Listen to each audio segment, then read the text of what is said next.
For the first time in a week I am able to send out a message to the world, telling all who will listen about the plight of my people. 7 days for an entire town to be laid to waste and for most of its population to be slaughtered by enemies we never knew existed, all while our own military has stood by and watched. No, it's worse than that. The army haven't just ignored our plight, they've deliberately cut us off and left us to die. In fact, they've even gunned down innocent civilians who've attempted to break through their barricades. This is how far they're willing to go to cover up the incident, but we've managed to slip through the government's net, and now I'm going to reveal the terrible truth to you all. My name is Dante and I'm a 40-year-old divorced father of one hailing from a town called Purgatory, a small and unremarkable settlement, which you've likely never heard of. I have an 8-year-old son, who lives with his mother, and thankfully is far away from this living hell. I just hope I'll live long enough to see him again.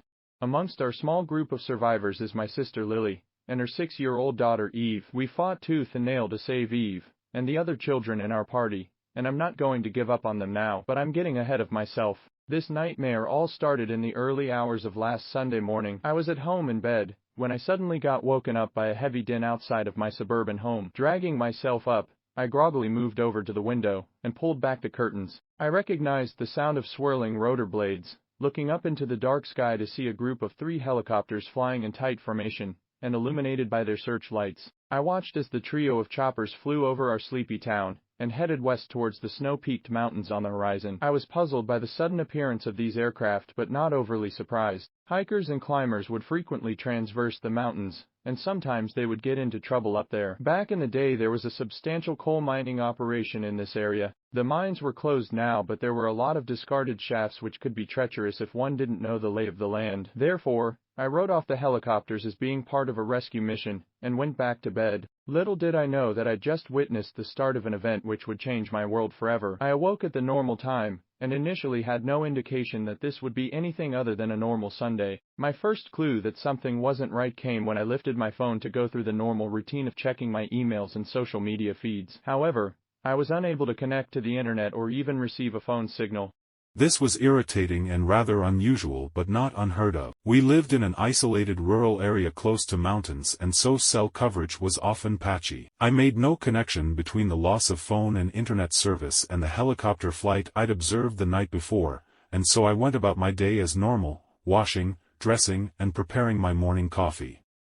In fact, I was sipping from a hot cup of joe when I made my way over to the front window to look out onto the street, and then I witnessed something extraordinary which I could not explain. I heard the interloper before I saw it, noting a heavy thumping on the asphalt that shook the whole street. The hairs stood up on the back of my neck as I watched in awe, hardly believing what I was seeing. The beast which stomped along the tarmac was unlike any animal I'd ever seen before and certainly wasn't indigenous to these parts. The best way I can describe it would be a cross between a rhinoceros and a Komodo dragon, a huge animal with a horned head, tough gray scales, short stumpy legs, and a long swinging tail. Its yellow eyes moved back and forth in agitation like it was as surprised to be here as I was to see it. I didn't know how to react or what to do, and so I merely stood there at the window, frozen in awe and fear as I watched the impossible creature stomp its way along my previously quiet suburban street. I realized I was witnessing a bizarre and dangerous situation evolve, but soon it reached breaking point. I heard the familiar sound of a car engine and looked to the far end of the street in time to see Mr. Taylor's pickup truck rounding the corner. Mr. Taylor was my neighbor, and I knew he was returning from his night shift just like he did at this time every morning. I'm guessing he was tired after working hard all night and was looking forward to getting home to bed. The last thing he would have expected was to find his path blocked by an otherworldly beast which had inexplicably invaded his home street. He slammed on the brakes when he saw the animal, but it was already too late. The horned monster was spooked by the vehicle and responded with aggression, charging along the tarmac with a mighty force, the ground shaking as it moved. Mr. Taylor saw the attack coming and tried to put his truck in reverse, but the beast hit him head-on, using its horn to lift his vehicle off the road and turn it over. Not yet satisfied, the monster trampled on top of the overturned truck, crushing the vehicle under its immense weight and strength. I was powerless to intervene, merely watching as the savage animal crushed Mr. Taylor's vehicle underfoot before finally it moved on and left our street behind. Only then did I run to my front door, sprinting out onto the street and quickly making my way over to the wreck. I cried out my neighbor's name and lay down upon the tarmac, only to see Mr. Taylor's body crushed beyond recognition, a bloody mess of broken bones and viscera.